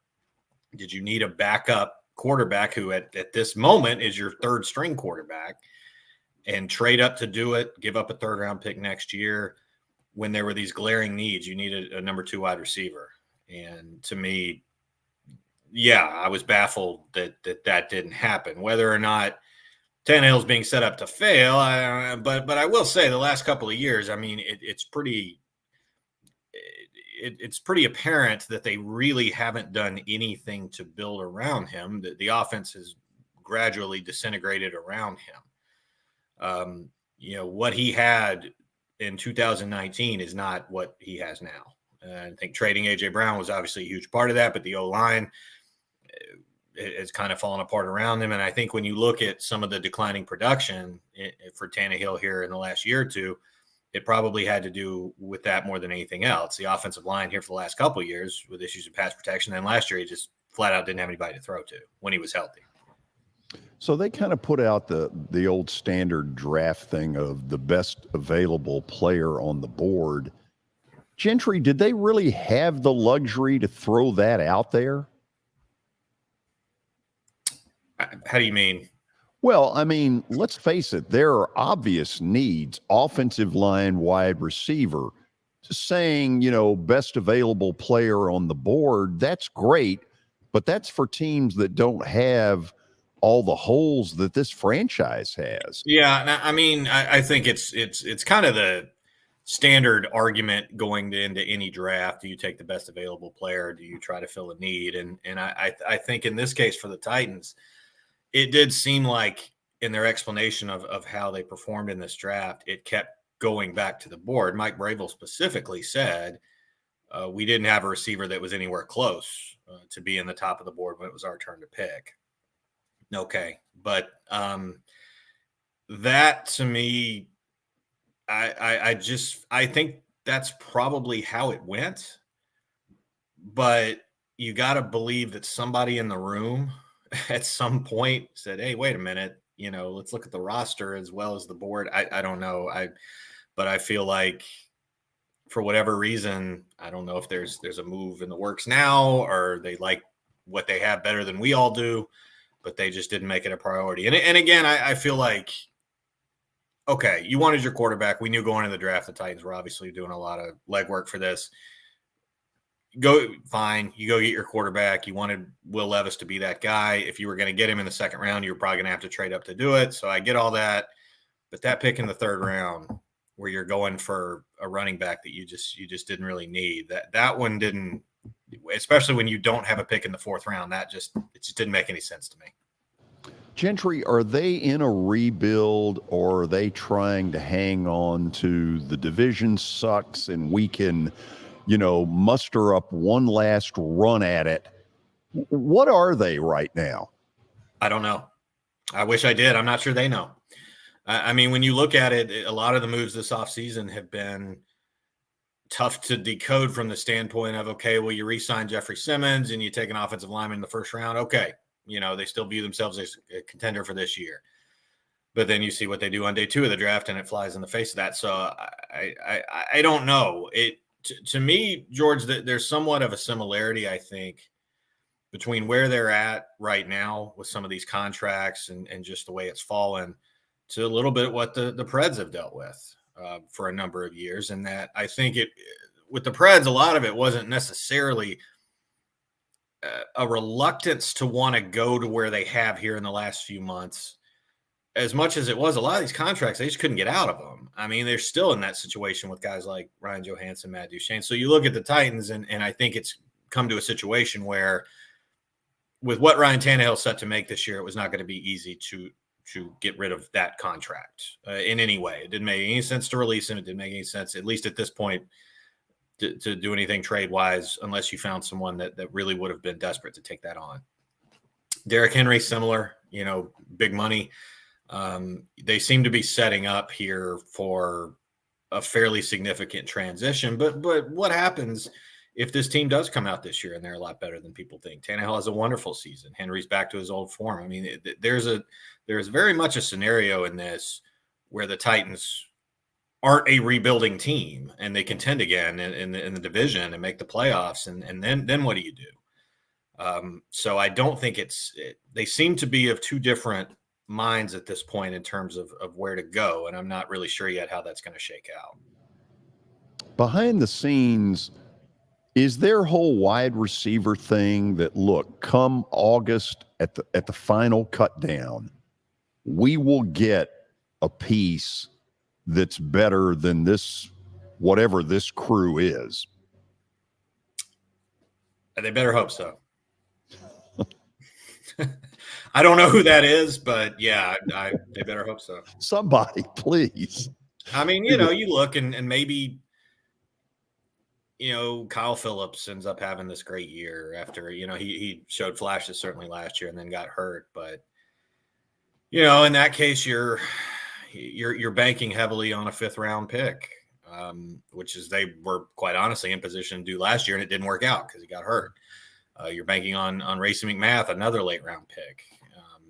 These are all things that, and okay, I think Treylon Burks is the one guy here that is, I think he is going to have a good year. I do. I think he showed enough as a rookie that if he stays healthy, I think he's going to be a wide receiver 1 type. I think he could put up that kind of production, but you just look at it and they're not where they need to be at that position. And not, quite honestly, not just that position. I know everyone's high on Chigakonkwo after a good rookie season, but the tight ends without Austin Hooper aren't nearly as strong either. And I know they did address that a little bit in the draft, but as a pass catching in general, this is a team that still looks like the best thing they're going to have going for him is to turn around and hand the ball to Derrick Henry. And, we've been hearing rumors about him getting traded for months. So go figure.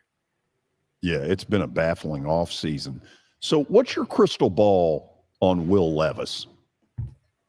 I've talked to a lot of people, and I'll be honest, I wasn't a big fan of that, but it had more to do probably with the idea that I watched a lot of SEC football, and I think a lot of people who did were pretty skeptical of both Will Levis and Anthony Richardson. I think what we saw in games during the SEC last season couldn't help but make you that way.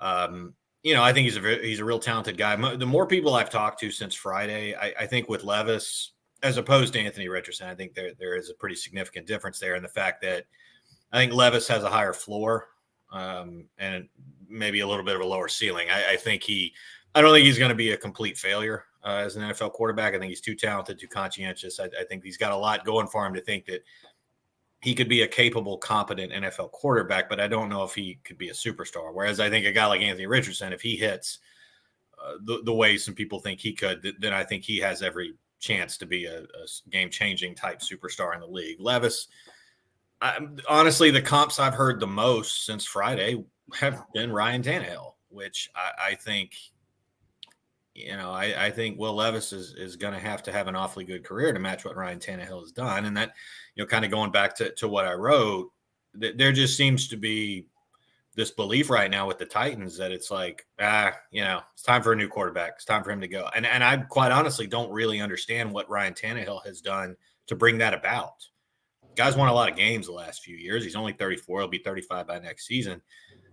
That's not in the range of it's a no-brainer. We need to move on from him. But yet somewhere along the way, the Titans seem to be convinced in that. And a lot of people also seem to be convinced in that.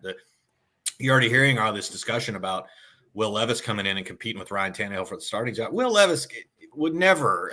That makes no sense for him to come in right away unless the team just completely falls apart and you're starting that rebuild midseason. Okay, then maybe. But as it stands right now, I think Will Levis is more competing with Malik Willis for the backup job is how that's going to go from the start. Now, should Levis beat him out for that? Probably.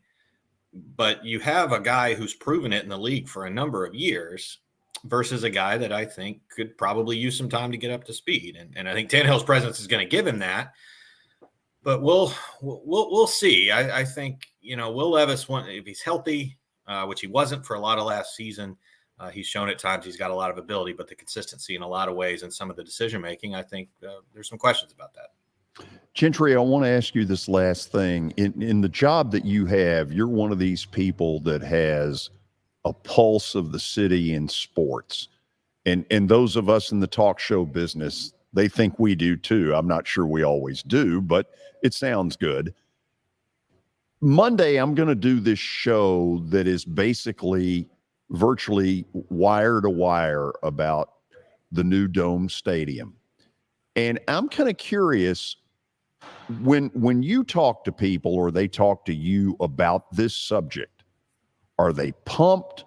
Are they wait and see? Are they hell no? What is the public's feeling about this? That's a tough one just because I don't think you could take all that into one general answer. I think everybody tends to have different opinions in large part based for whether do you live in Nashville or not? What's the tax implications? Are you a Titan season ticket? I mean, there's so many things that go into this. I think a lot of the people I talk to in sports, they're excited because now mostly because you're talking about the standpoint of the city's going to start competing for Super Bowls, Final Fours, college football playoff, things like that. So, yeah, I mean, if you're a Tennessee fan with Josh Heupel right now, you're probably like the idea that the college football playoff can end up down the road in Nashville. So I think that's a lot of it. But when you start talking about the city and the government aspect of it, I think in a lot of circles like that, it is unpopular for reasons that I'm probably not smart enough to get into as a sports writer. Oh, that was a good way to end this. Gentry, I really appreciate your taking the time on short notice to come on. Good column today. Really enjoyed it. Hey, you bet. Take care, George. Thank you. Gentry Estes, sports columnist with the Tennessean, joining us. We'll get some of your guys' reactions and then plaster bet of the day when we come back. As the trusted premier custom home builder in Middle Tennessee, Donnelly Timmons has over 20 years of experience in the industry. Whether you're looking to build your dream home or renovate your current home, their team will ensure that every client and every remodel is unique, luxurious, and completed on time within budget.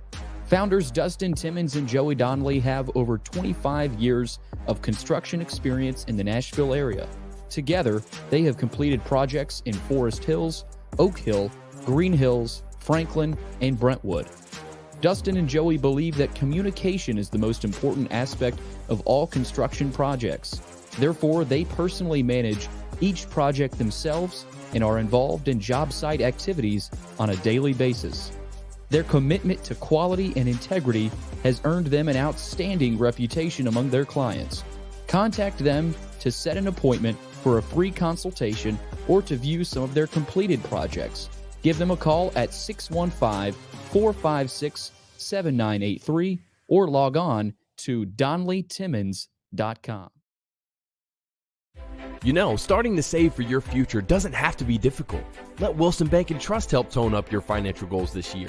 Our certificates of deposits or CDs can help your money work harder with our competitive rates, earning you more than ever before. WBT checking options allow you to earn rewards you can really use, like a high interest rate or cash back on check card purchases when you meet some e-banking qualifications. Visit your closest Wilson Bank and Trust office or online at wilsonbank.com to get started today. Member FDIC.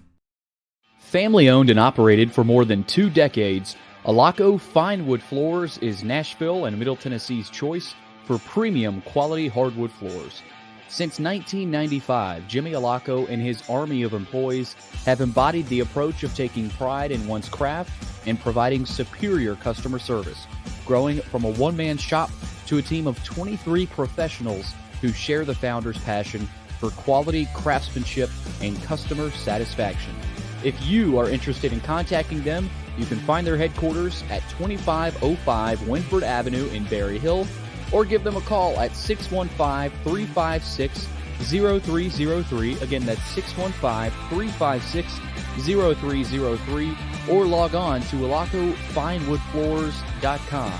Alaco Fine Wood Floors, serving Middle Tennessee's hardwood flooring needs since 1995. At Baird, we have a different slant on global financial advice. That global capabilities mean nothing without personal attention. We have investor relationships in 35 countries and market expertise in over 40 industry verticals, all to help make the most important investment connections of all, yours. Global financial advice with a client-first approach. It's the shape of things to come. Discover the Baird difference at bairdifference.com. Hey, thank you for meeting with me today. The insurance company has made an offer. Already? Wow. They've offered you the entire policy. Thank you, Blair. You're so welcome.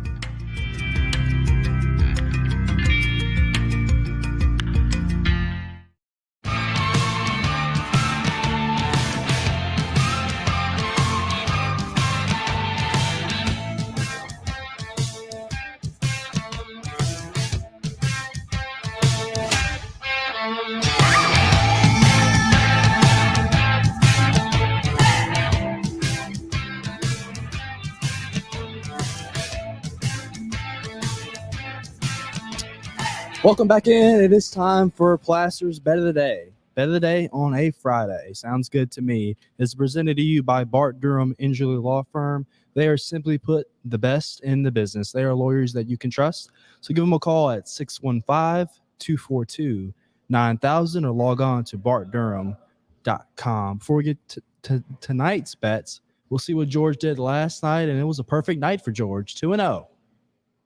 Oh, yeah.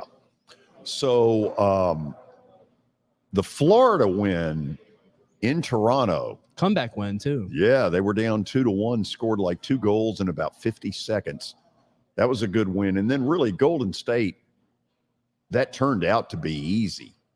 And now they go back to L.A., and it'll be interesting to see what happens when they get to the, whatever, the Bitcom or Crypto.com. Yeah, whatever. Arena.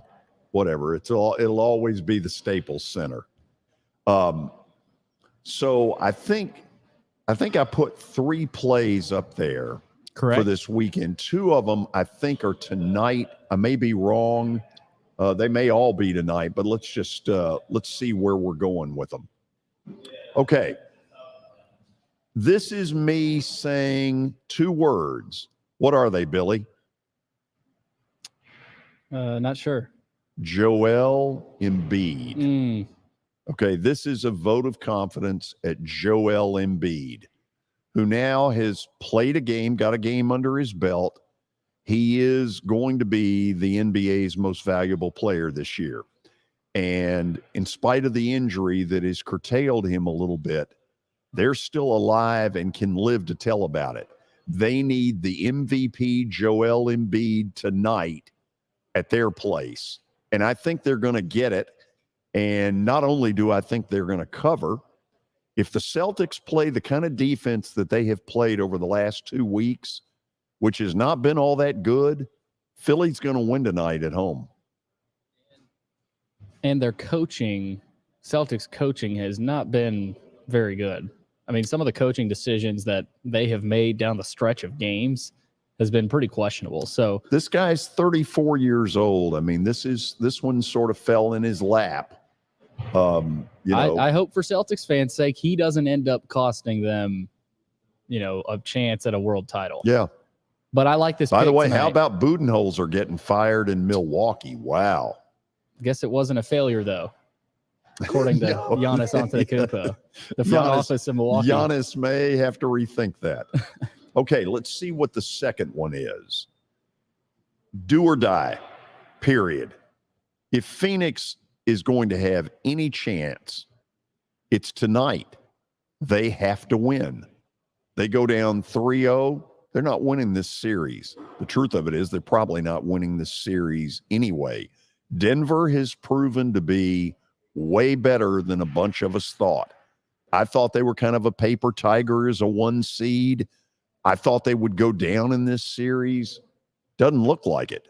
But tonight, Phoenix is going to gut it out at home. Either that or they're going to get ripped. It's either Denver by a wide margin where Phoenix doesn't show, or the Suns play it like it's, do or die. And I think that's what the Suns are going to do. There is a third pick. There it is.